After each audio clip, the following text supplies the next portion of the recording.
All right, welcome to a fascinating conversation we're going to have today about me. Okay.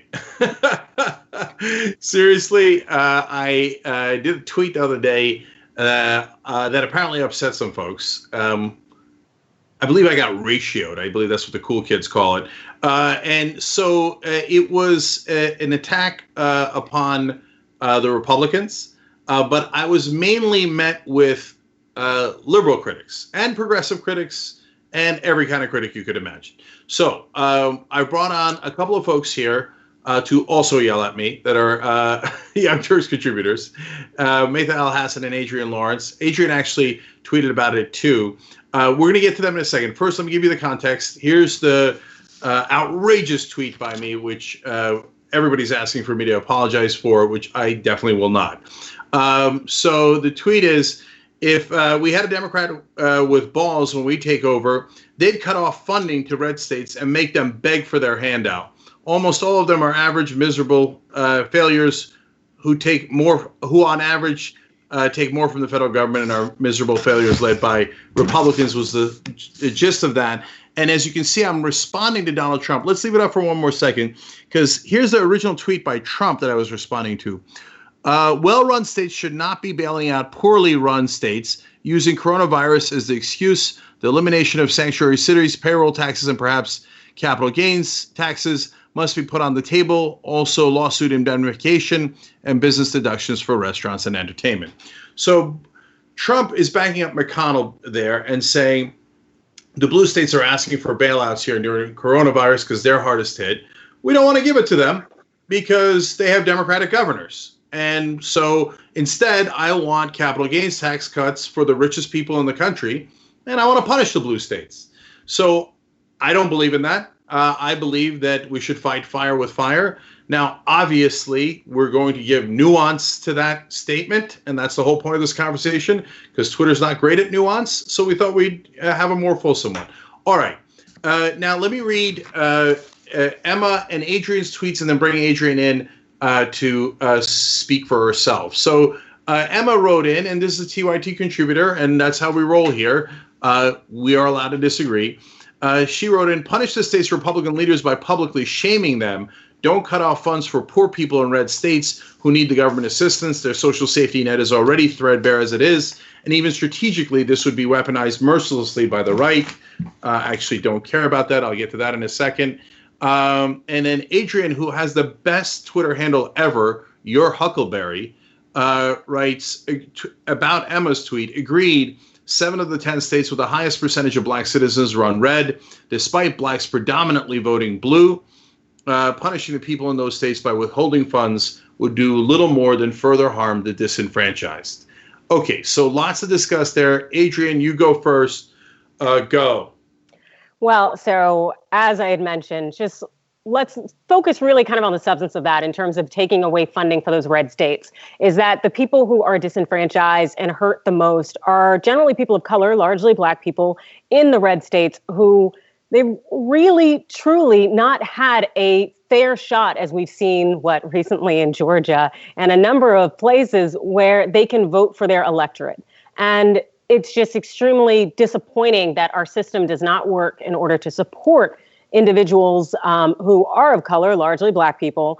And so to take the funding away would be extremely detrimental to them. So it would punish them for things that horrible leaders are doing and have continued to do, which is completely and totally unfortunate. And so that was a significant part of the issue that I had with your tweet in its own.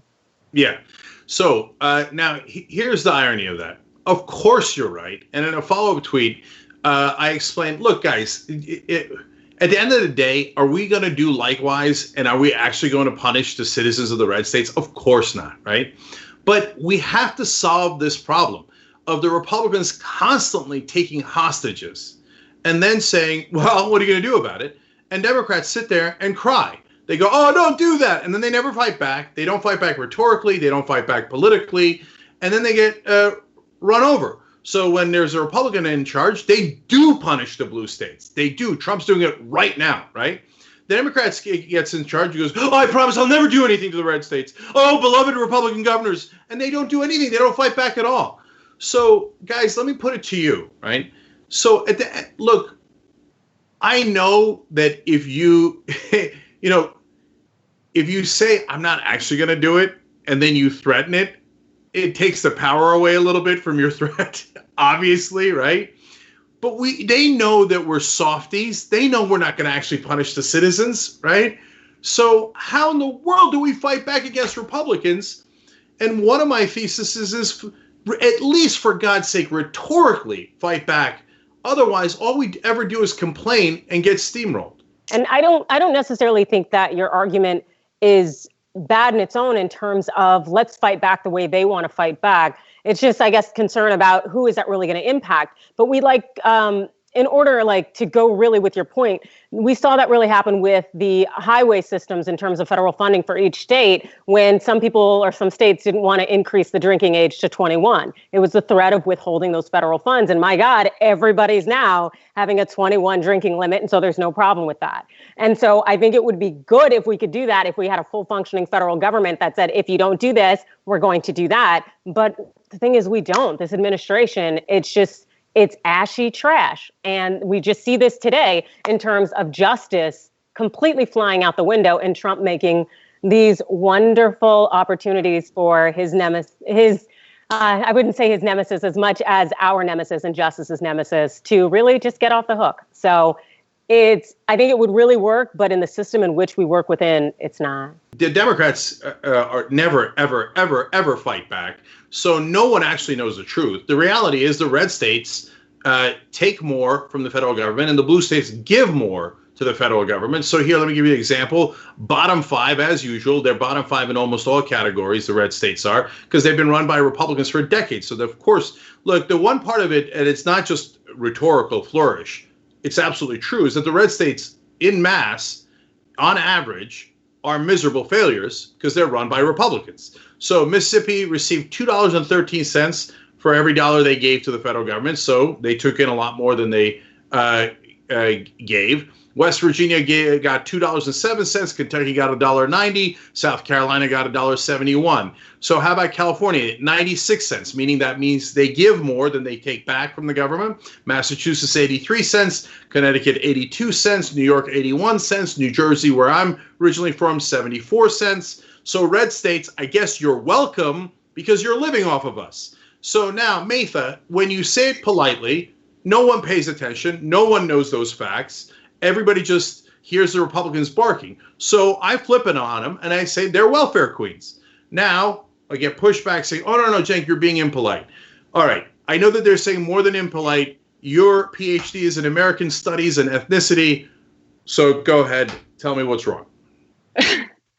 So basically, in response to your tweet, sometimes it would take a semester to break down everything that is within it. And of course, we are all in California. So we make up more than 80% of the GDP of this country. So we know how the rest of the country is living on the wealth and fortune of what California generates. We understand that. But what I think you're doing, or you did in those tweets that was, I hate to use the word triggering, but was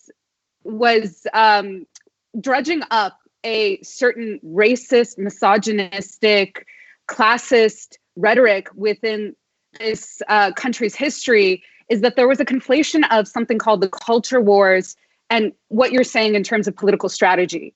And that also, what it unfortunately does is it does detract. It does take away from the argument that you are making. So when you use something that, no, I'm going to go into it. I'm going to go into it for a second. So I know you're trying to flip it, and that's one of the tweets that you were talking about. But the problem is that the term welfare queen, I just want to go into a little bit of the history. It's such a blatant dog whistle. It was something that emerged in 1974. Chicago Tribune found this case of this woman named Linda Taylor, who they said allegedly was making $150,000 off of welfare every single year under 80 different aliases. And then who picked up that story? So that story was labeled The Queen. And they showed images of her in fur coats, in Cadillacs. That story was picked up by Ronald Reagan in 1976 when he debuted his presidential campaign in New Hampshire.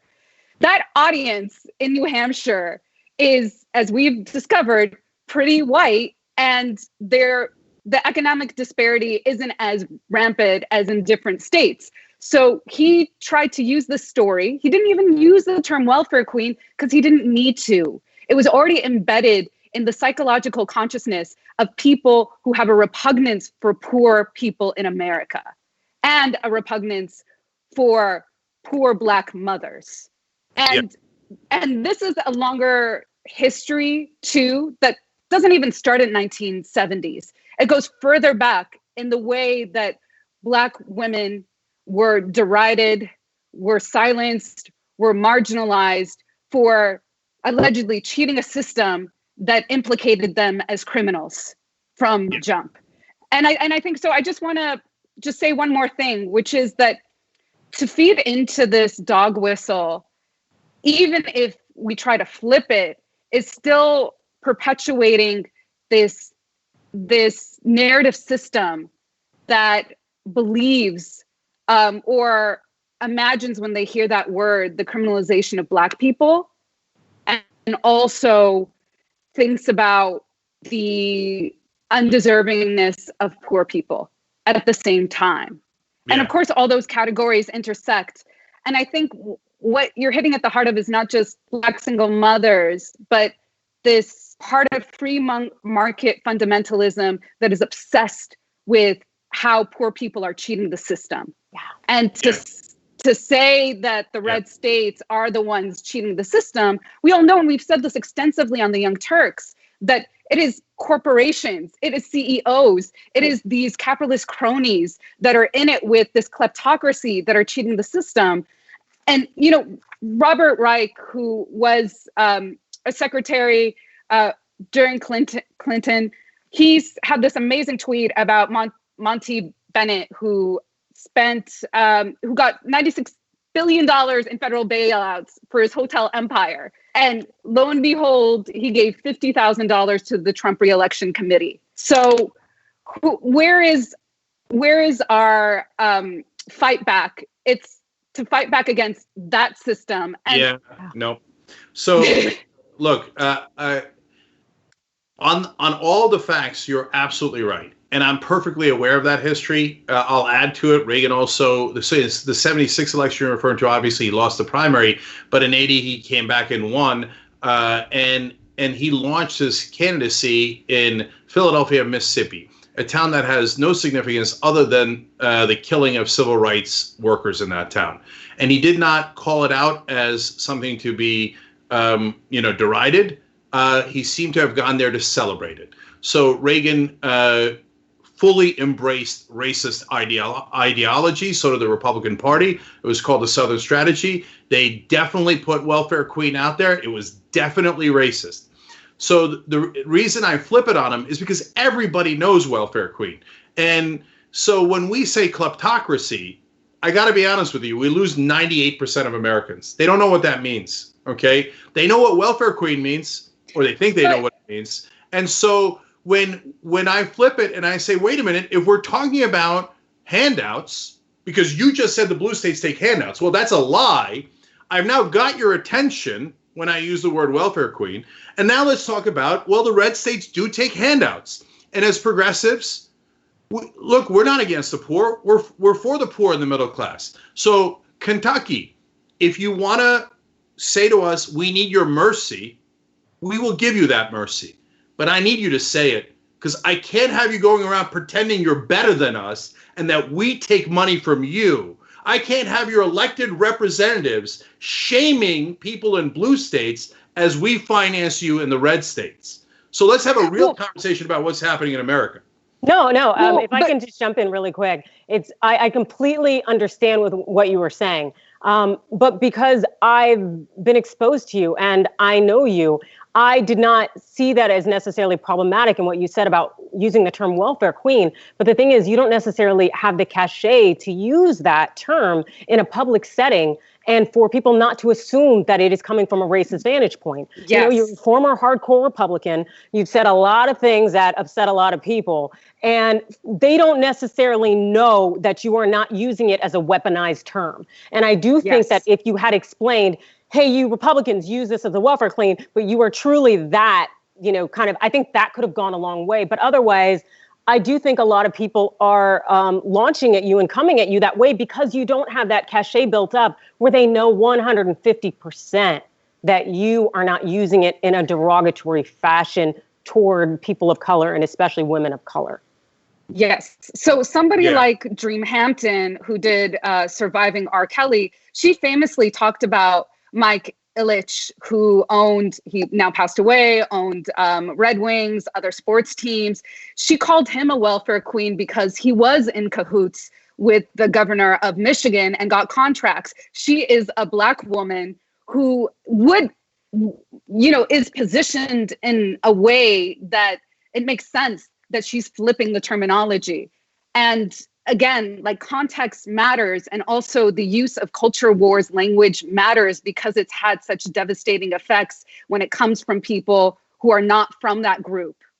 Yeah. So guys, it's a real question, and that's a good question. So I partly agree, partly disagree. So the part I agree with is you guys are absolutely right. Not everybody on Twitter knows me, right? Yeah. So, and they don't watch the Young Turks. So a lot of them have no idea where I'm coming from. So for all they know, I'm not a progressive. And by the way, if you read the New York Times or LA Times or CNN, you'd think I was a right-wing radical. The way that they frame me. Now, all that has been lies, or at least 3/4 of it has been lies. Adrienne's right. I did used to be a Republican 20 years ago, and I did say bad things back then. So you're right that they don't know me, so I have to be theoretically more careful on the language. On the other hand, so there's excellent reason why you cannot use things like the N-word or name any derogatory word that is super loaded, etc., if you're not of that race. But how far does that go? It's a legitimate intellectual question. So, welfare queen, Maytha, are you not allowed to use it? Because you're not Black. Now, you study racial issues. You're deeply progressive. I know that, but not everybody knows that. I'm being serious. It's not like... Yes. I mean, I love this question because this was going to be a question I was going to ask you because I've been so curious how you feel like you are racialized or how you see yourself vis-a-vis Blackness and whiteness too. I clearly am a non-Black person. I know that. And so for me, I think about questions of what does it mean as a professor for me to introduce conversations about what happened to Black folks, Black radical history, Black freedom struggle in a class where that's not my background.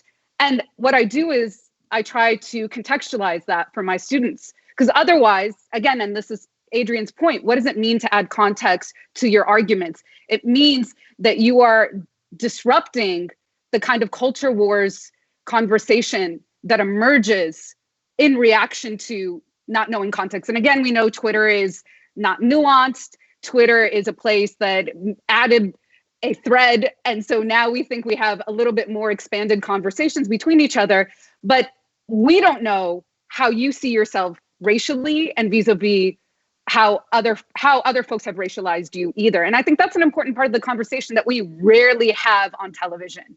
I don't think I've actually heard people who might be considered brown think about this out loud in a conversation like this. Well, that's why we do the Young Turks, because we do talk about these things out loud, and here we are. So, and I love that you guys are on to talk about it. So for me, it's a fascinating question because Turks are everything and nothing. We're from the center of the world, literally. We are originally Asian. I was born in Europe, and I was born and grew up Muslim. If you look at me, my complexion is brown. The right wing calls me racist terms with the word brown in it. I've been called a Muslim apologist, but I've also been called anti-Muslim. So, so what am I? In a sense, I'm everything and nothing, but am I brown? Of course. I mean, you just look at me, right? So, and but what's super interesting is how does society react to me? And When I was growing up, society saw me as white. Interesting. Now society sees me as brown. Yeah. And that is super interesting. So just really quickly, I look pretty light. I'm kind of golden tan if you look at the descriptions of the makeup that I put on my face. But I'm the darkest person on both sides of my family. Syrians have been racialized as the white Arabs in the Arab world, quote unquote, or in the Arab diaspora. So I've never passed for white ever since I was a child. And that's informed how and why I've seen so much of how I experience America through the story of how the Black freedom struggle narrates the history of America. And I'm not saying that I experience it like a Black person, but I experience it as somebody who is an outsider to what white supremacy or the white dominant narrative is. And so it's been interesting for me to be in these spaces and then forming anti-racism groups within the Muslim community to deal with brown anti-Blackness, because this is something else that we rarely talk about, is the issue of anti-Blackness in people of color communities. And that's something that is incredibly prevalent and is a hard conversation to have, frankly. But a lot of us came in, our parents or us, after 1965, and they were not a party to all the struggles that the civil rights movement faced. And they fought back, and they saw incredible violence in response to fighting back. And so I think that when we even talk about what it means to fight back against racism, against far right ideologies, against free market fundamentalism, it's happened before. And it just always has had a lot of deadly consequences that are a part of people's consciousness. And so we come in a moment after 1965, when the immigration laws have lifted the quotas. And so people from the countries we come from can come in, and they have really no idea about the racial dynamics of this country. Yeah, I can't believe we ran out of time that quickly. I thought Twitter wasn't enough. My God. Oh, wow. Hey, now. All right. So, guys, we will continue this conversation. In fact, in a sense, we have this conversation every day on the Young Turks, because these are interesting, tough questions. They are not easy answers, no matter what you see on Twitter. And look, I'll tell you, if I started with a clean slate and nobody knew what I was really up to, and I was in charge, I would definitely threaten the red states. Would I actually carry it out? No, I wouldn't. But I would use it politically to make sure that we were on equal ground and balance the playing field. And I would certainly rhetorically do the things that I talk about, so that the press, the Republicans, everybody could say, well, okay, it's true, the red states do take more. It's true, the Republicans who have run them into the ground. It is true that they are way worse off. Okay, but Cenk's a bad guy, but all those things are true. So now let's do rational policy, where we take care of the people in the red states and the blue states, but we do it in a way that is fair to everyone. All right, so that's some context and nuance. Maytha Alhassen, Adrienne Lawrence, you guys are the best. Thank you for coming on here and participating in this conversation, and let's do it again soon. 2 easy ways to follow the Young Turks. One is hit the subscribe button down below, then you're a TWEETSTYT subscriber. And second is ring the bell. And when you do that on YouTube, you're notified of our videos.